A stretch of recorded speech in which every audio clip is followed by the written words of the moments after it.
Genesis 4.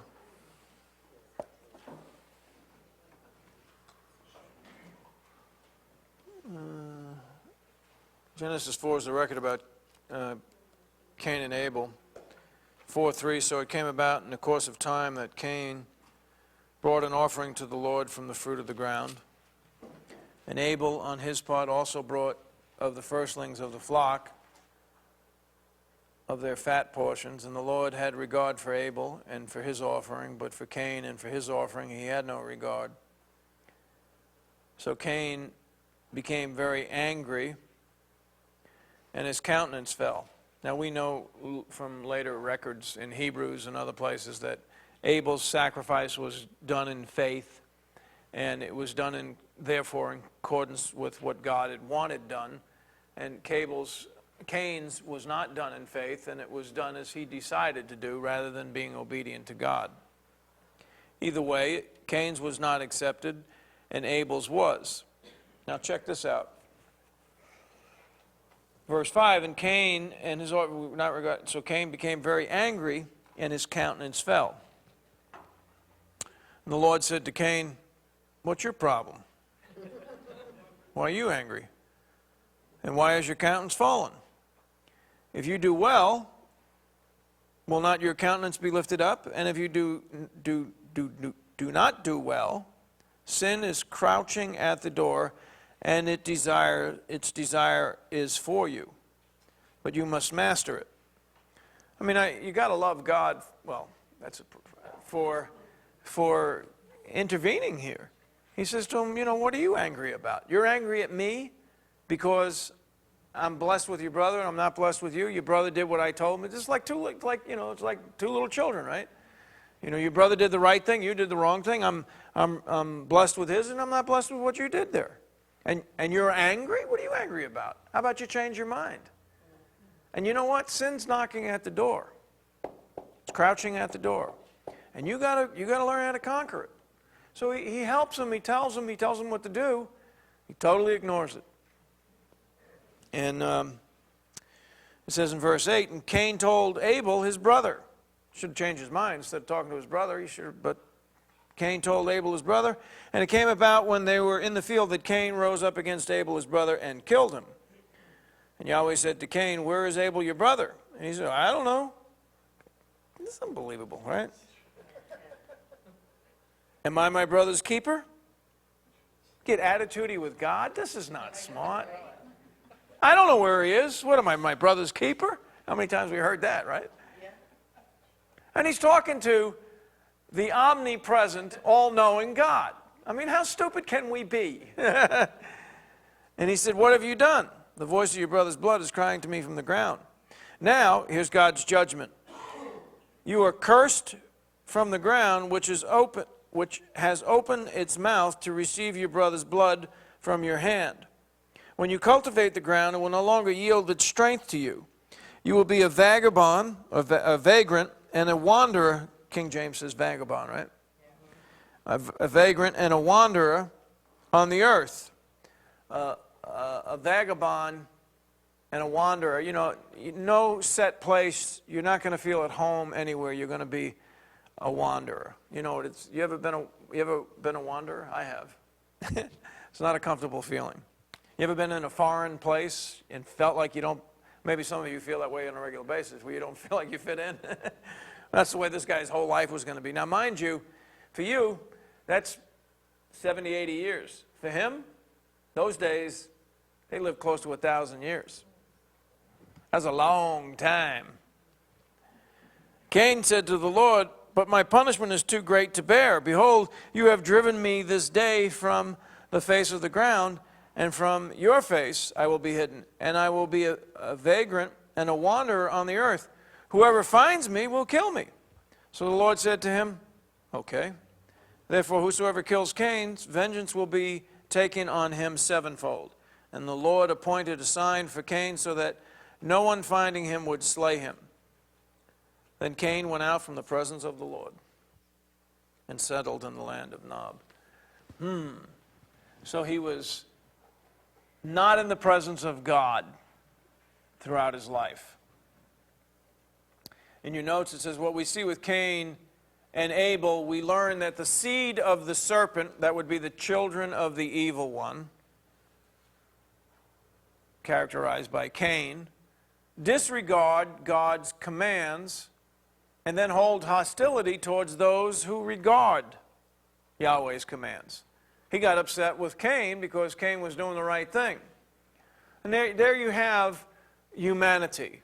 There it is, and that's the way it's gone ever since. That's the way it has always gone, and it continues to go.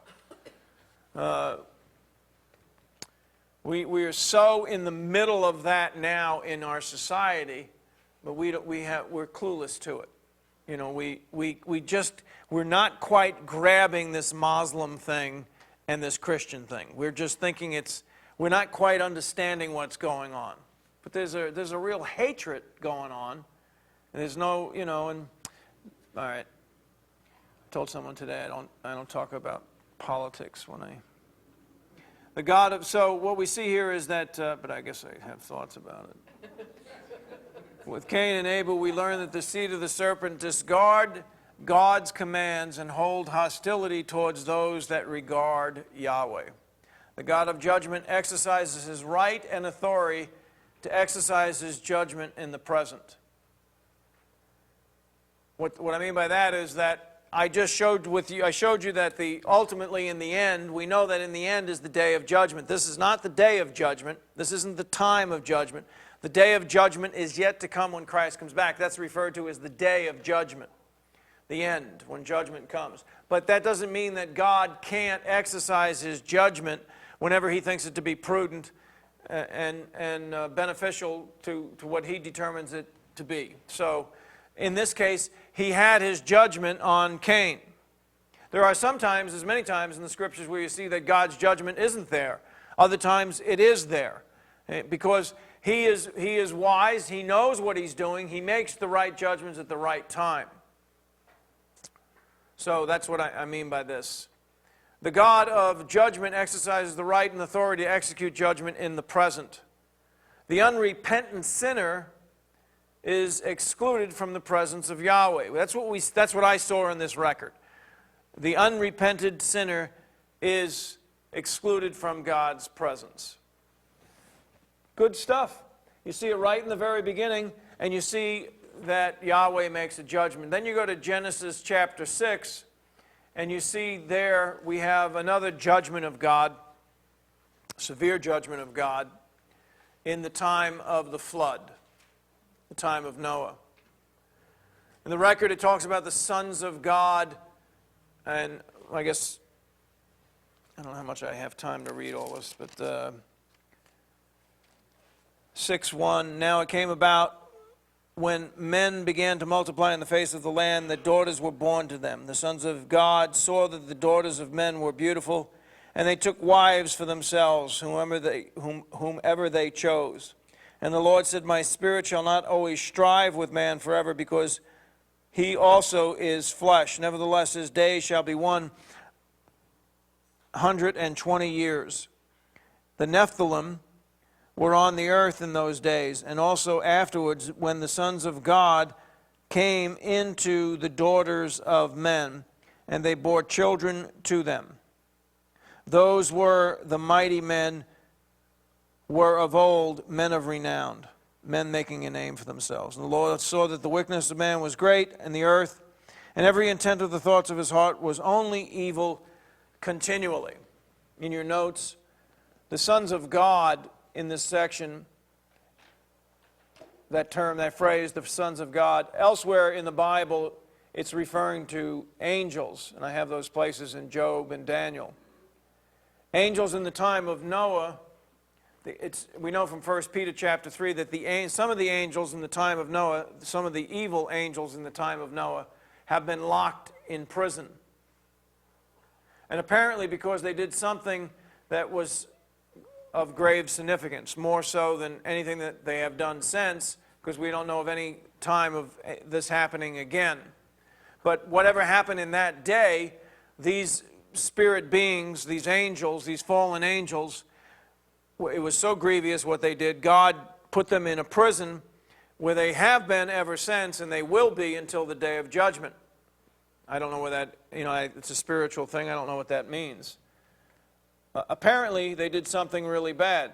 Some think that the angels are the sons of God in this record, and that they had sex and children with women, producing a very, very evil beings. Jude 6 says, "And the angels were kept, the angels which kept not their first estate, but left their own habitation, he hath reserved in everlasting chains under darkness until the judgment of the great day." I'm not certain if this is so, but what is clear from this record is that something very evil took place, and God judged the world and locked those spirits in prison.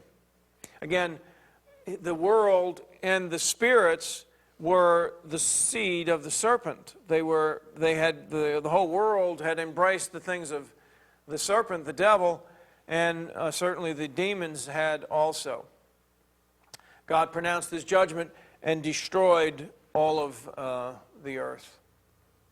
Yahweh decided to implement judgment by arresting the demons and killing humanity, yet both groups still have more judgment to come in the end.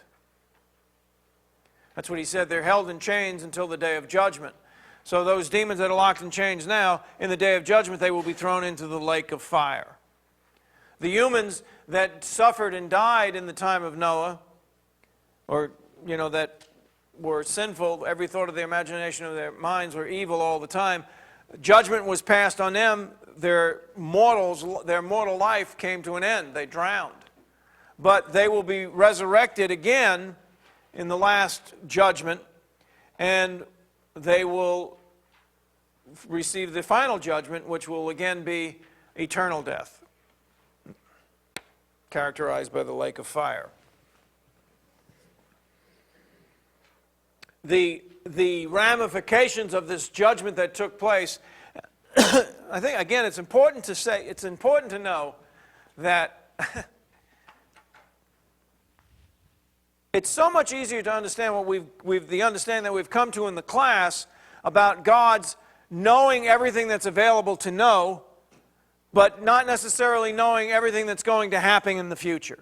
If God knew that this was going to happen in the future before it happened, nothing makes sense. It just doesn't fit together. I am sure that God did not want to pass the judgment that he did in the day of Noah. It wasn't his primary concern to do when he made Adam and Eve. He had no intention of destroying the earth with water as he ended up doing. It was the consequence of man's choice. Because man chose to go this way, then the judgment of God came. And just like with Cain and Abel, there's no way that he wanted Cain to go through what he went through. Cain made a choice. And because he made a choice, God exercised his judgment, and what happened, happened. Same thing in the time of Noah. Man made a choice. All the men made choices, as did those demons. And therefore God passed judgment.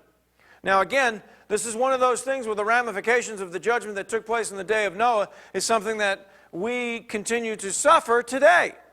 I think that the reason you have earthquakes, and that the reason you have tidal waves, and the reason you have all the bad weather, and the reason there's so much problems in the system and so on, is because of what took place in this day.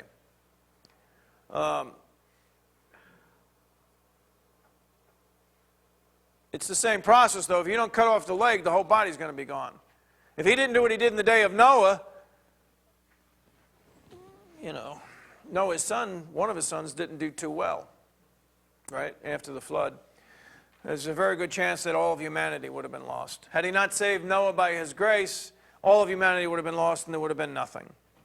You can be well assured that God's judgment was right and just and the right thing to do.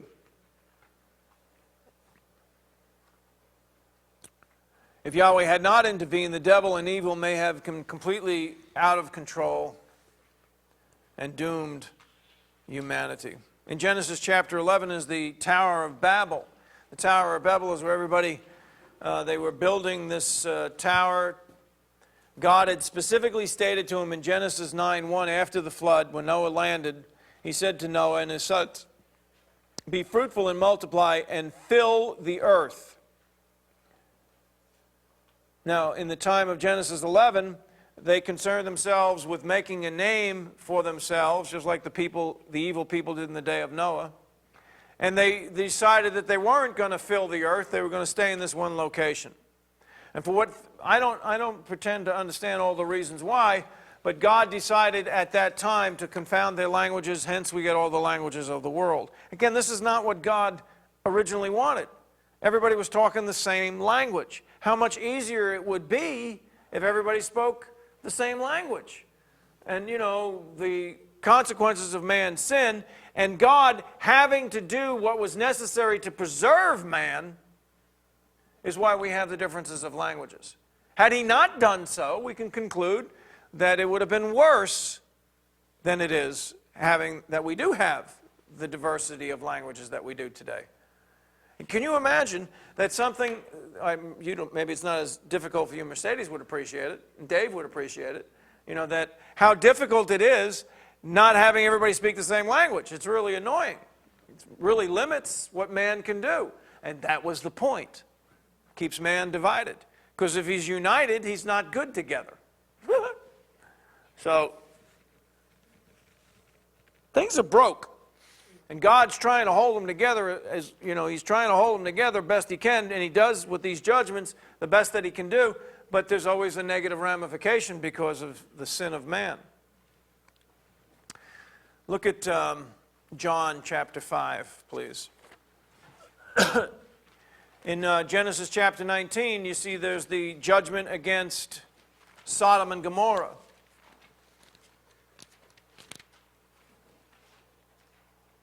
And the cities that were with them.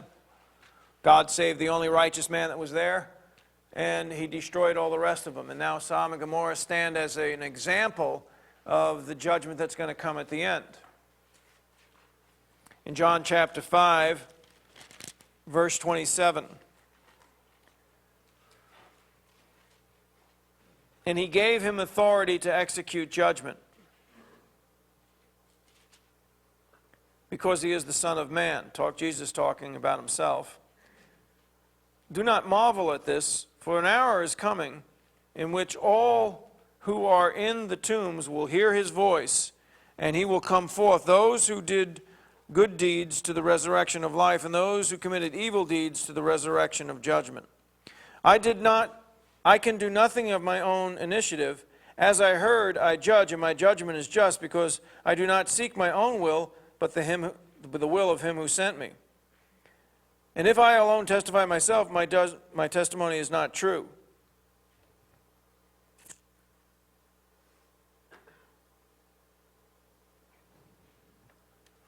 Look at, in your notes, in Matthew chapter 10, verse 15. Truly I say to you, it will be more tolerable for the land of Sodom and Gomorrah in the day of judgment than for this city, talking about the cities around the Sea of Galilee. Or actually it's talking about the cities here that would reject the gospel when it was brought by the apostles. It would be more tolerable for those cities than it was for Sodom and Gomorrah. No, it will be more tolerable for Sodom and Gomorrah than it will be for those cities. How tolerable was it in the day of Sodom and Gomorrah?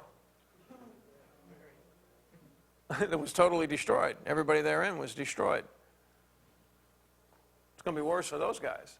In Matthew 11, 22 and 24, but I say to you, it shall be more tolerable for Tyre and Sidon in the day of judgment than for you.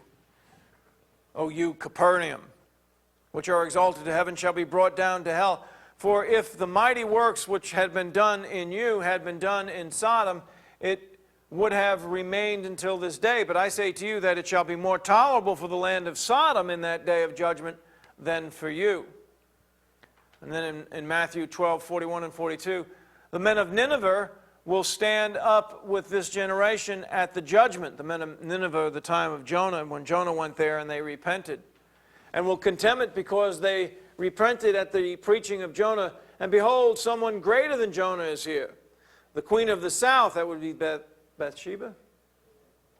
Is that who it was? No, it was the Queen of Sheba. The Queen of Sheba.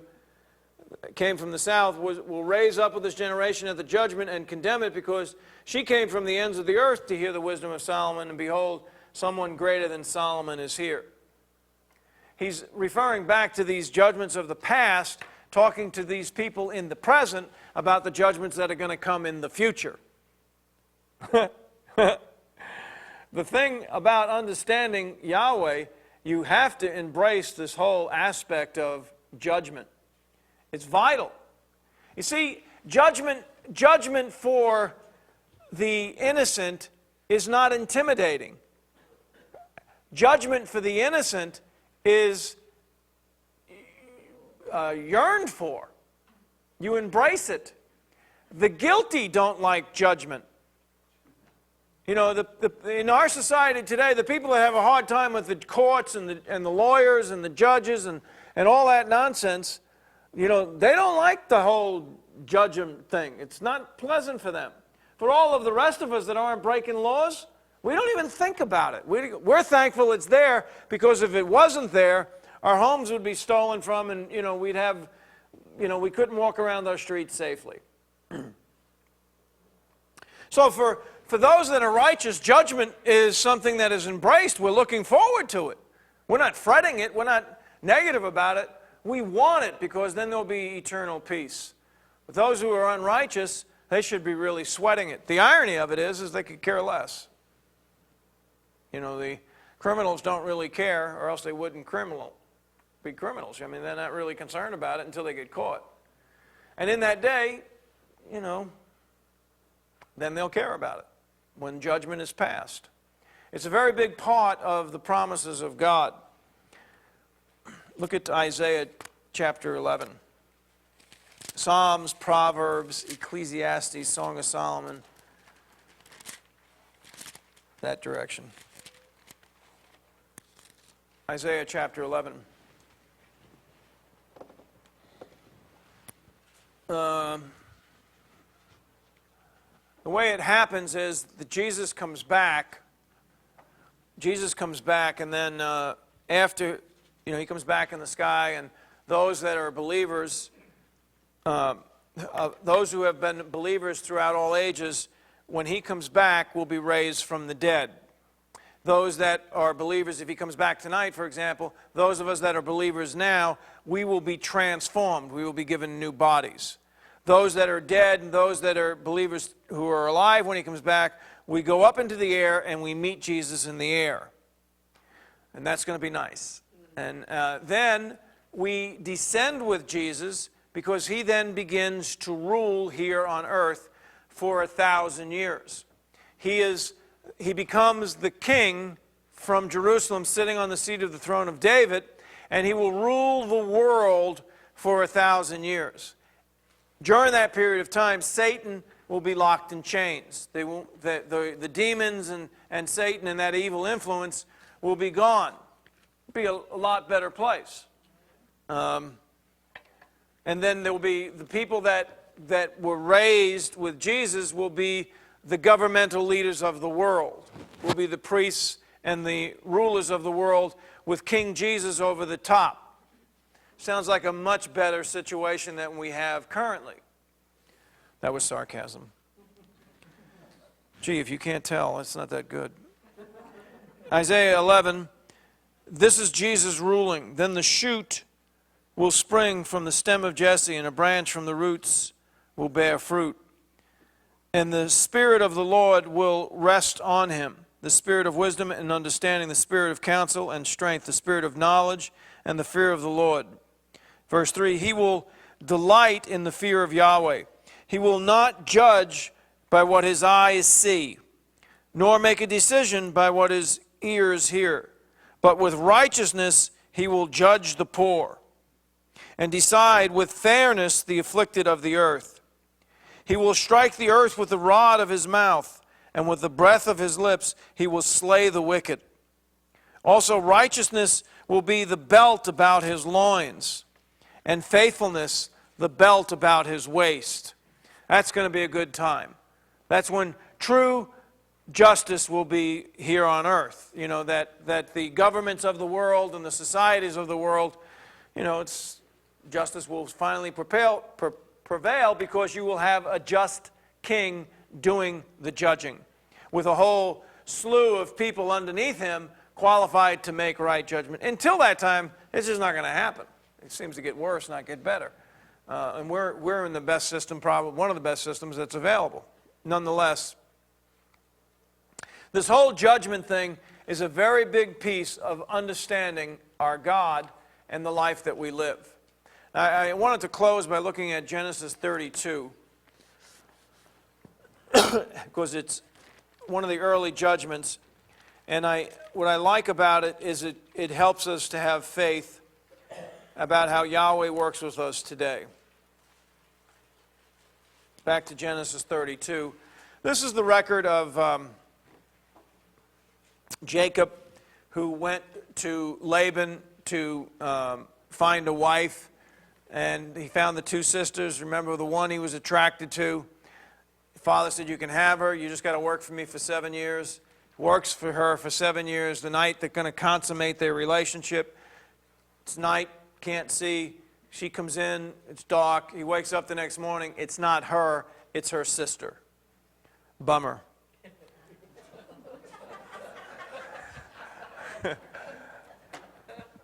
So Laban says, you can have the other girl too, you just got to give me 7 more years. He gives him 7 more years, and then he gets the other girl. And this obviously isn't going to work out. You got 2 sisters married to the same guy. They bring their maids. It's a mess. But anyhow, in Genesis 32, after a period of time, Jacob he's going to leave. He's got to leave town.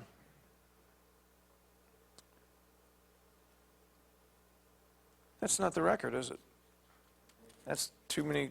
That's too far. It's got to be 31. Sorry.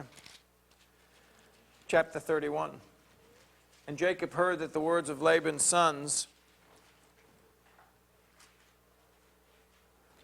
And Jacob heard the words of Laban's sons, saying, Jacob has taken away all that was our father's, and from what belongeth to our father, he has made all this wealth.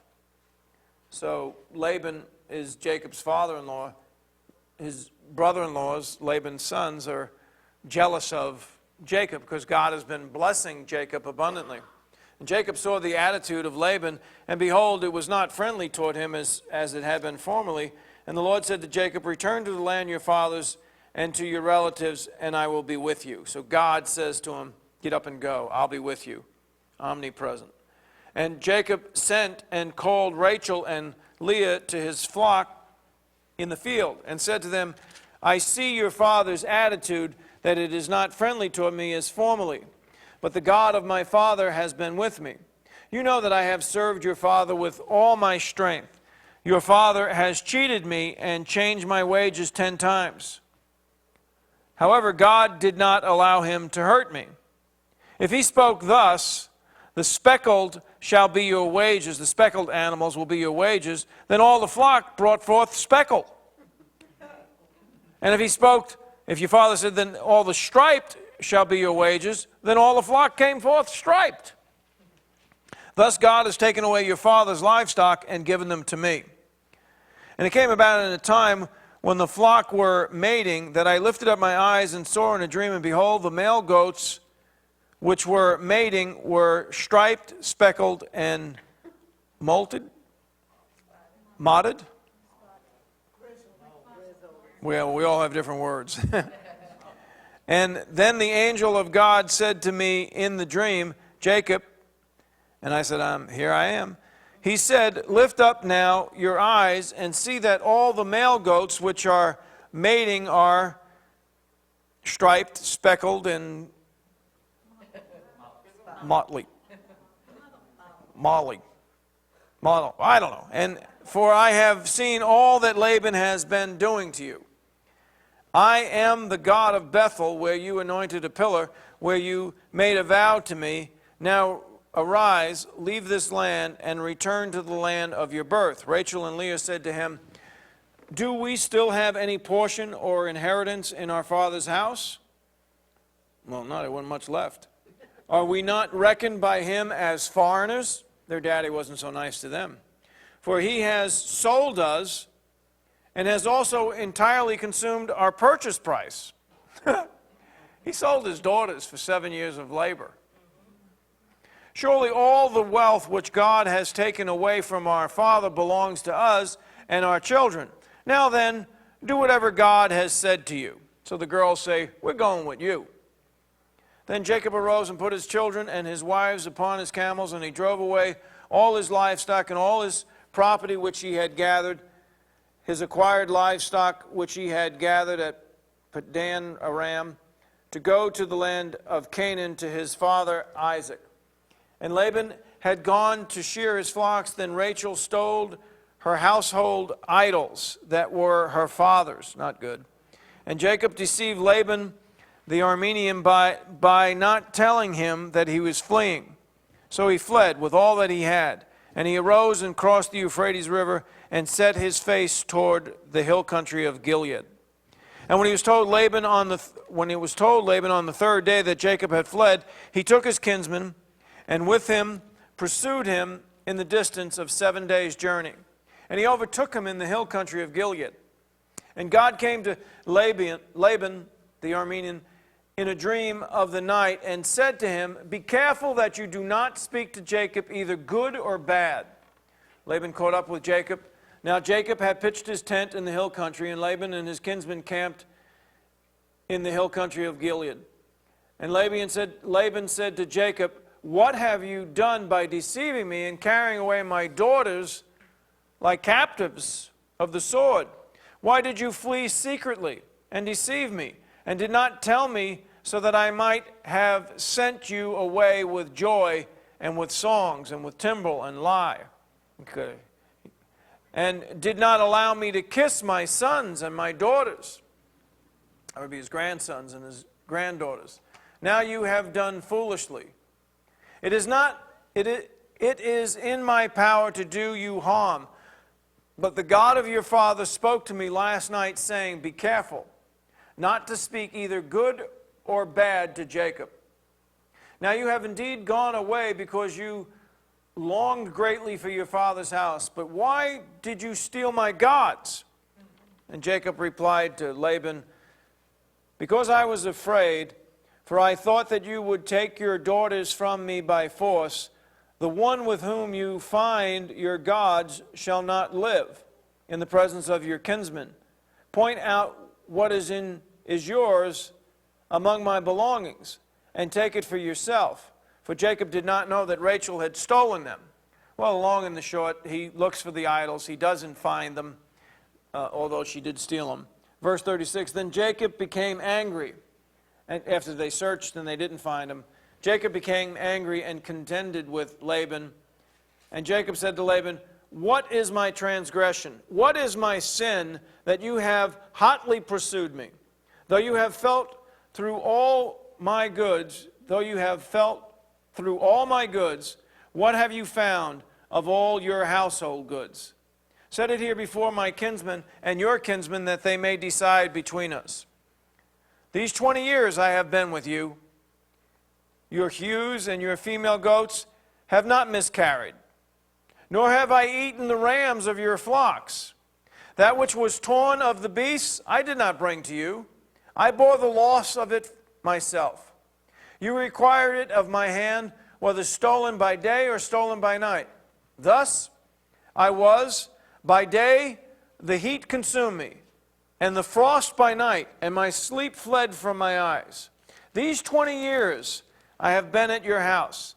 I served you 14 years for your 2 daughters, and 6 years for your flock. And you changed my wages 10 times. If the God of my father and the God of Abraham and the fear of Isaac had not been for me, surely now you would have sent me away empty-handed.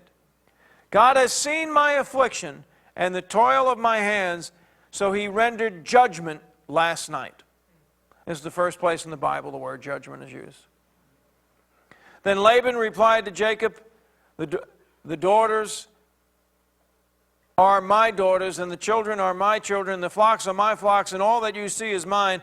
But what can I do this day to these my daughters, or to their children whom you have borne? So now come, let us make a covenant, you and I, and let it be a witness between you and me. And they made a covenant, and he let them go.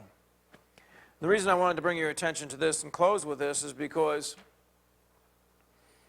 in our lives, as we stand for God and we do what's right, even through our adversities and our difficulties, obviously he was being shafted by this guy. He was being cheated and lied to and manipulated. Still, God's judgment was there on his behalf. God took care of him. You know, God did take care of him. And God, in spite of the greed of this man and his manipulative ways and all the terrible things that he did to him, changed his wages 10 times, never had him, you know, he never split the loss of anything. Still, God brought all the stuff to Jacob. God took care of Jacob in that. And even though we might live in a society where judgment, you know, where there is a lot of evil going on, there's a lot of bad things that can happen to us, you don't have to compromise who you are in Christ to fend for yourself. God's judgment in part can be with us today. He'll provide for us.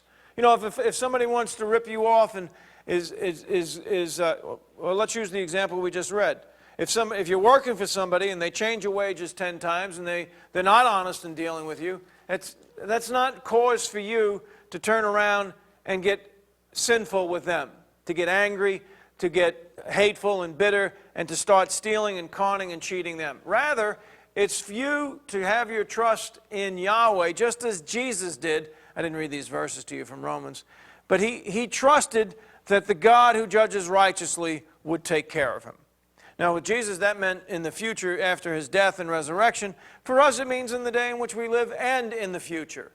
You know, that we do the right thing, and the God of judgment will intervene for us. And we'll be all right. Everything will be okay. Besides that, Yahweh is with us, right? So that's a little bit of the God of judgment. I'm sorry. It's just such a big subject. I just wanted to put it before your minds because you really are not getting a true picture of Yahweh, a true understanding of Yahweh, if you don't integrate this very, very important aspect of who he is. If he's not the God of judgment, we're all in big, big trouble. Because he is the God of judgment, we don't have anything to fear. He set it up so we can be in the kingdom. All we have to do is have faith, and we can enjoy the benefits of his righteous judgments. So, Father, we come before you, and we thank you again for your goodness, your grace, your mercy, for helping us to understand these things. We love you and we praise you in the name of Jesus Christ. Amen.